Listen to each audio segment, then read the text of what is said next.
En 1914 se perfora en Menegrande el primer pozo petrolero. Ese acontecimiento se va a convertir en la señal a partir de la cual comenzaremos a contar el tiempo de la Venezuela moderna. Un inmenso, un sorprendente flujo de dinero va a llegar a las arcas públicas.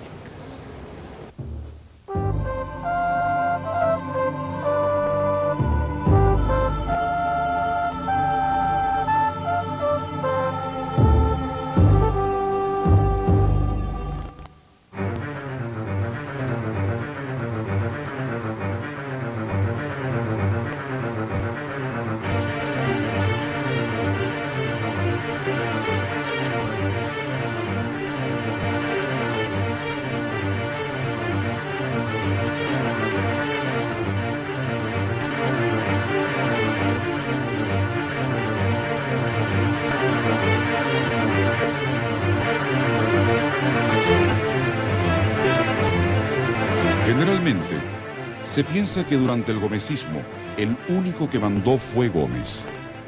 No fue así en realidad. El caso de Victorino Márquez Bustillos nos demuestra lo contrario. Durante la gestión de Márquez Bustillos, se modernizó la recaudación de impuestos. Se reformó la hacienda bajo la dirección de Román Cárdenas. Se promulgaron nuevos códigos fundamentales. Se terminó la red carretera de Venezuela. Desde el punto de vista burocrático y aún desde el punto de vista físico, hubo cambios fundamentales. ¿Qué es lo más importante de la gestión de Márquez Bustillos mientras Gómez está en Maracay, supervisando el ejército y sus negocios particulares? La posibilidad de que existiera en Venezuela, definitivamente, instancias concertadas, que la gente supiera a dónde dirigirse, a quién acudir, qué centros podrían responder sus peticiones. Esa uniformidad, esa coherencia, se logra cuando Márquez Bustillos ejerce la presidencia de la República en carácter de provisional. Sin embargo, Gómez, desde Maracay, tiene la última palabra en todo. El general sigue siendo el poder. Para ello, se ha reservado la comandancia del ejército. Márquez Bustillos es la cara visible del gobierno. Pero Gómez tiene el poder.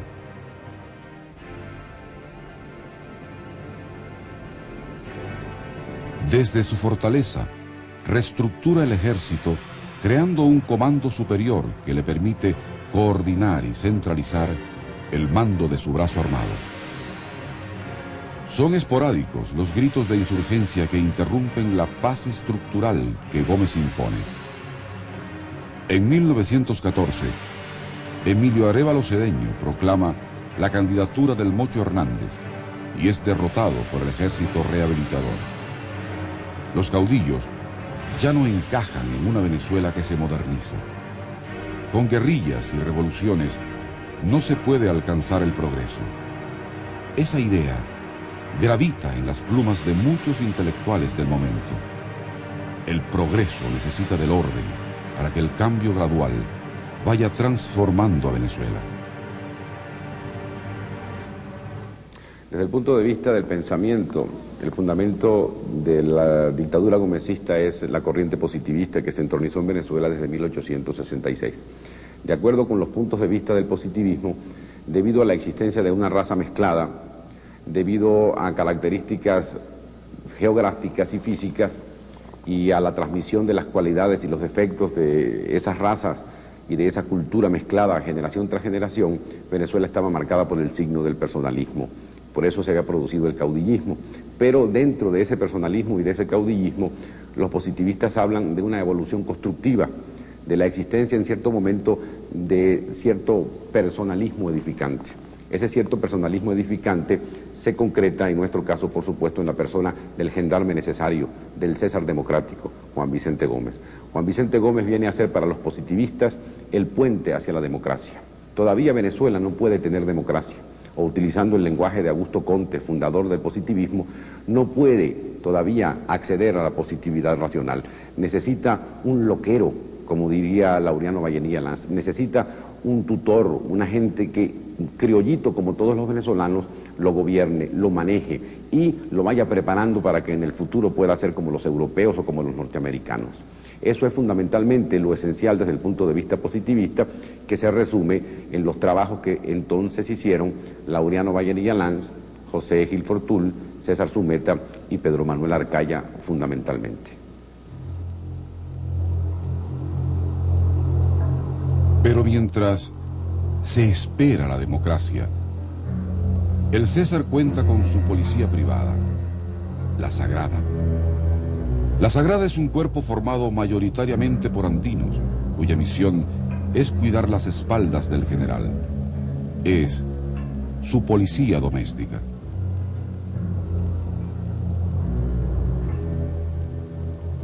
El rehabilitador también está en las provincias a través de sus procónsules, que velan por las obras públicas, las cárceles y la propiedad privada. Son el terror, la mano del general que calla cualquier tipo de oposición, delfines del César que amasarán fortunas descomunales con las riquezas lugareñas de las que el propio Gómez obtiene beneficios. El método del gobierno es el terror.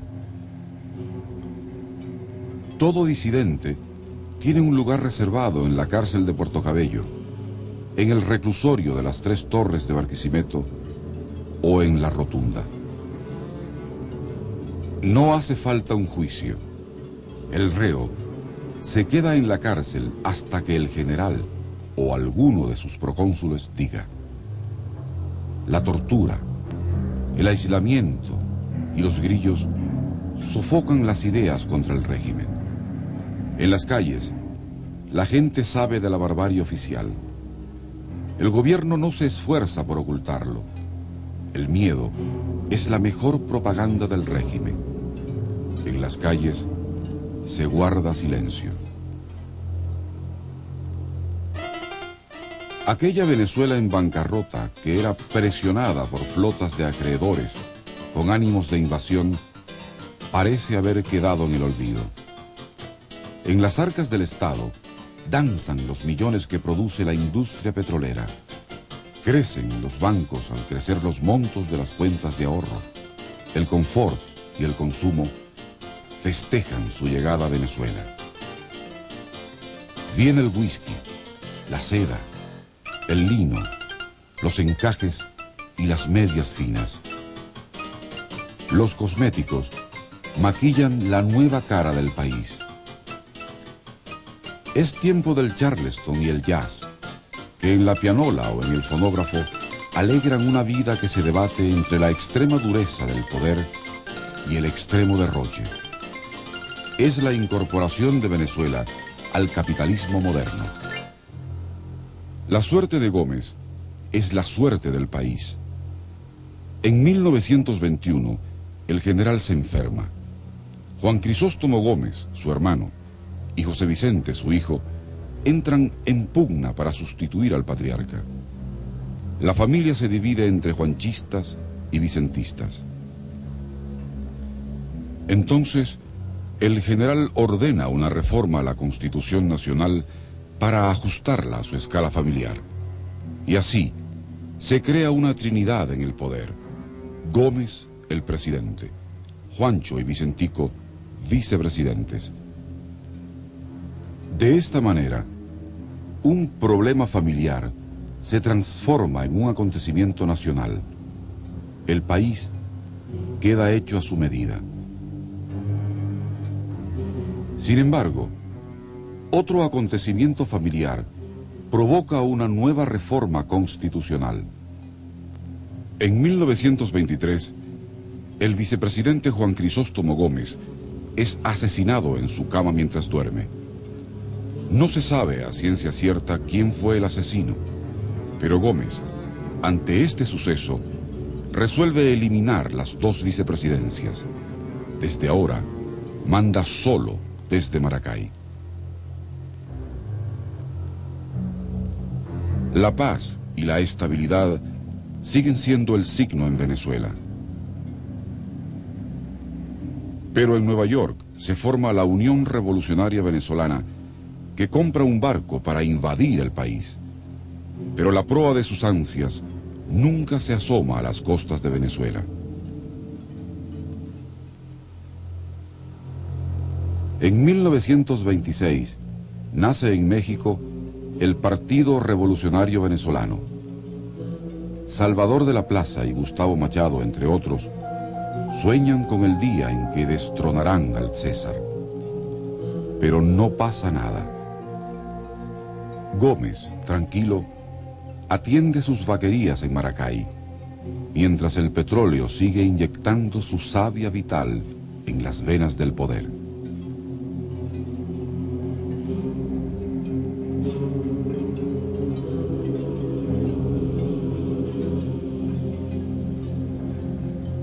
Sin embargo, dentro de su hacienda grande, también se escuchan protestas. En 1928, los muchachos de la Universidad Central de Venezuela eligen a sus representantes estudiantiles, reconstruyen la Federación de Estudiantes de Venezuela y, aprovechando el carnaval, se proponen recaudar fondos para la construcción de una casa para actividades culturales. En el proceso se delibera, eligen representantes, se proponen opciones para la pequeña acción, pero en el resto del país no existe deliberación, no es posible elegir a nadie.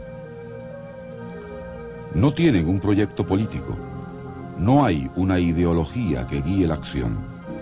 Simplemente es la Semana del Estudiante. Habrá un desfile, un acto cultural, un baile y una becerrada.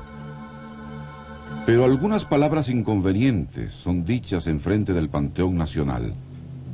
La lectura de un poema censurable y el irrespeto en los labios contra el general termina por encerrar a algunos de esos muchachos revoltosos. Sus compañeros protestan y se van a la jefatura, pidiendo que también los encarcelen a ellos si no los dejan en libertad. El gobierno los complace, encerrando a un centenar de ellos en el castillo de Puerto Cabello.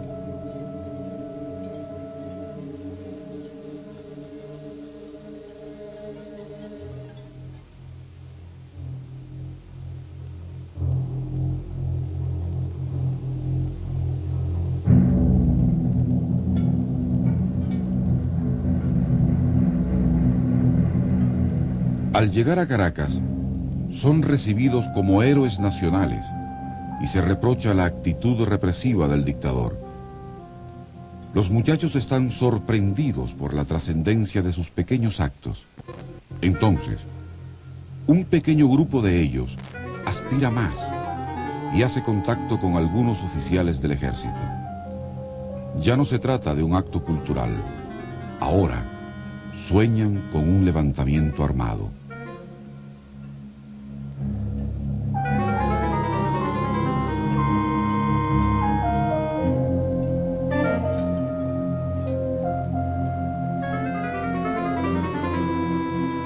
Pero se descubre la intentona y los grillos vuelven al trabajo en la rotunda.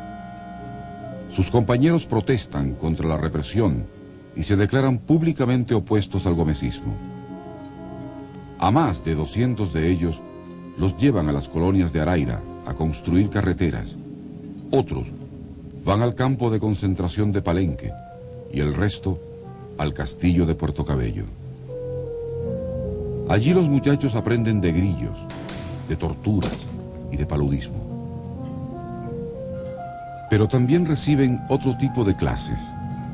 Aprenden de política, leen marxismo, escuchan conferencias sobre democracia burguesa y encarnan en sí un capítulo de la historia venezolana que le dará un vuelco al futuro del país.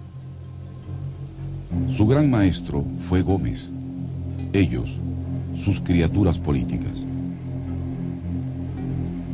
Con los enemigos del gobierno presos o exiliados, los viejos bueyes siguen arrastrando el paso lento pero firme del gomecismo.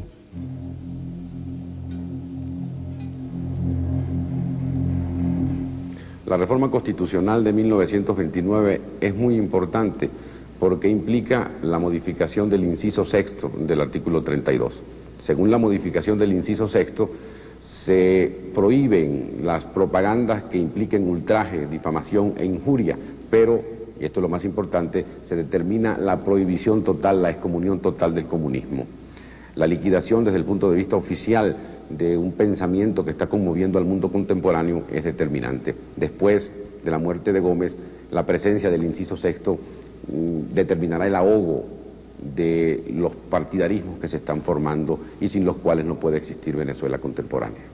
Gómez se retira con el mando del ejército, pero puede designar y remover ministros, seleccionar presidentes de Estado, suspender las garantías constitucionales, declarar guerras y convocar al Congreso.